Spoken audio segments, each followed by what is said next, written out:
guys, welcome back to the RC store. My name's Ammo. For those who haven't already, please like, share and subscribe, and don't forget to turn on the notification buttons if you're new to this channel, because we've got some awesome content coming up. So guys, if you haven't already seen the unboxing video of this beast, click in the top right hand corner. I've attached a link and that'll allow you to see the unboxing video if that's something you're interested in. If you want to do an in-depth look at what this beast is all about. So in this video, we're finally going to run the RF5. We're going to take it out, we're going to tune the engine. It's never been out before, so we have to tune the engine. It's going to be its first run, and let's see what this is all about. However, before we first take it out, we noticed a few bits. We can't stress enough, you've probably seen some of our other videos where bolts were coming loose on certain vehicles. So we upgraded the Loctite strength. Now this particular vehicle, I have already gone through all the bits, arguments here, manifold bolts, engine bolts, etc., and got Loctited everything with medium strength Loctite. Now what we will be doing is, we've noticed if you have a look at the wheels, they're sitting quite low, even on the rear. Now that's down to the shock fluid. Now I don't know whether it's low on shock oil or whether the shock oil is just too thin and it's not a higher weight. So what we're going to do is remove the shocks, get rid of the oil anyway, and re-top them up with some fresh oil and service them basically, even though it's brand new. Unfortunately, some of these vehicles do come with low fluid. So we will top all the shocks up, get them to the maximum, put them on, and get this thing out. Let's get into this. So guys, as you can see, it's sitting quite low, and where it should be sitting, bear in mind it's a rally car, it should be nice and high like this, so it can tackle them sort of terrains. So what I'm going to do is whip this shell off. Look, as you can see, look, as soon as I'm letting go, it's dropping, and then it's dropping a bit too low. So we need it to stay about this height. I'd personally be happy, but I don't want the rear to be catching on the body, which it will if it stays at this height, so it does need to go up. There's loads of other people that have got RF5s that had rubbing issues with the arches, and the reason for that is because they've not put not topped the shock fluid up or changed the weight of it. So I'm going to do that now. So I've already taken the pins out. I'm just going to pop the shell off.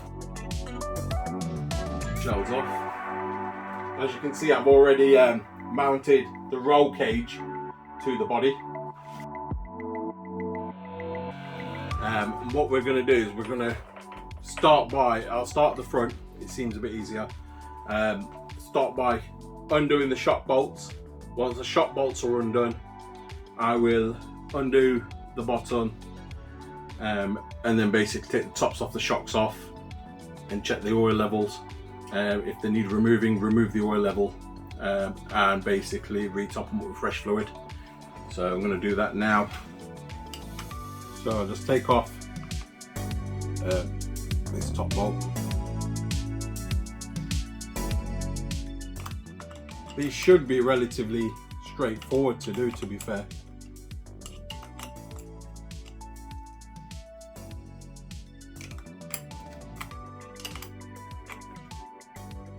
It is a bit of a shame that on a brand new car you got to do this, but hey, you guys, like, if you were comparing this to something like an MCD, which is extremely similar, you're paying over 3-4 times the price, so you can't really complain, eh? Okay, so that one's loose. I'm just going to undo the bottom bolt just here.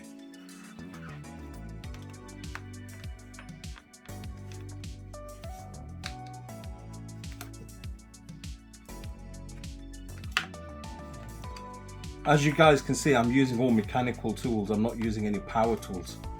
To be fair, I don't really like using power tools on RC cars. Don't get me wrong, sometimes they make life a lot easier for stuff that's a bit more robust.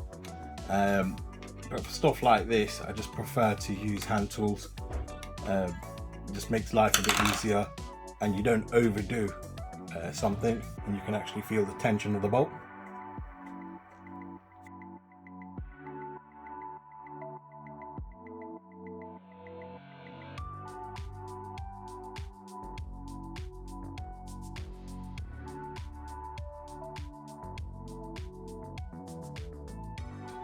That's popped out. You can see the car just dropped completely.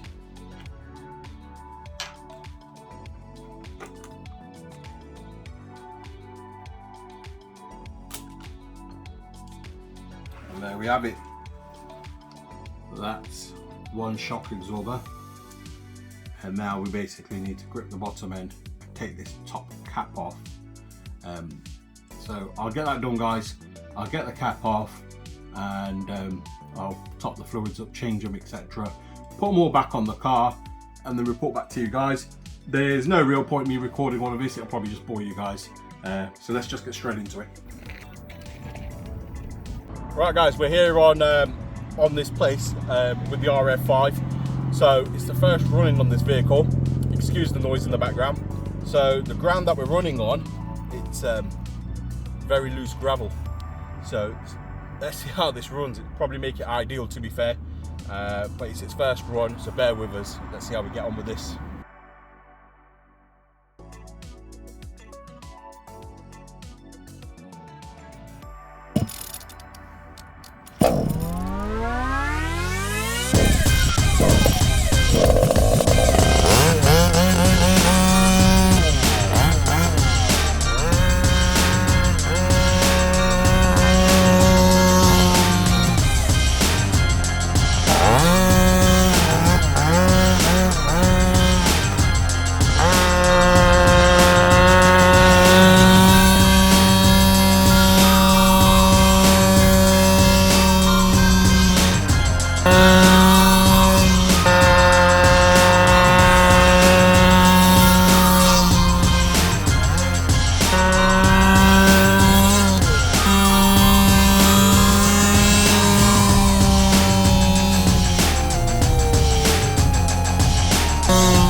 So guys, that was the first run on the RF5. We chose a little bit of a gravelly sort of track to use it on.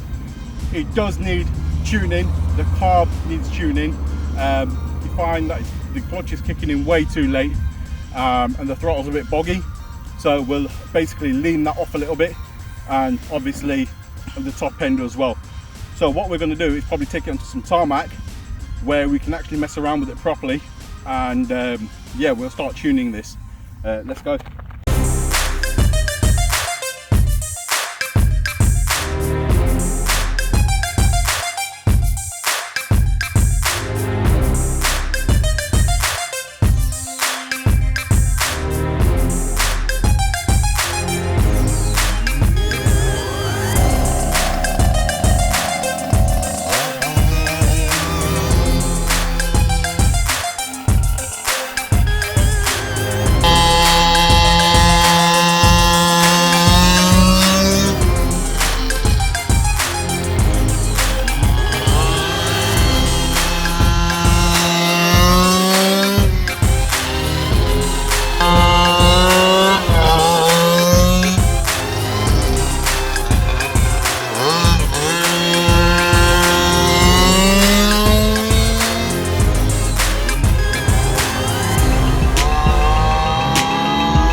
So guys, the Rovan RF5. To be honest, I was a little bit disappointed. It's a phenomenal machine. However, we did, as you can see, top up the shock fluids on this, and it's sitting quite high. There's a huge gap between the wheels. However, it still caught the arch, and as you can see, it's rubbed off the paint on the inside. So even though it's so high now, it still did catch. I'm not getting no issues on the rear as other people are. Some people are getting issues on the rear where the back end was catching. Our back end didn't catch in whatsoever. It did need tweaking and tuning. We did tweak it a little bit during the runs. When we first took it out on the gravel, it needed tuning completely. But yeah, then we took it out to a tarmac car park, and as you guys seen, I was trying to tweak the carb up a bit. The issues that I'm finding with this at the minute, there's no airflow. Don't get me wrong, it was absolutely baking today. It was 30 degrees, very muggy, and the airflow was very, very low. So the car itself was getting hot. There's no actual vents, so I think it is a must. We either do something with this, either cut the windows out, or I don't know, cut the vents out at the top and get some airflow in through it. So that's something that we need to do. Another thing, I noticed the clutch was dragging a little.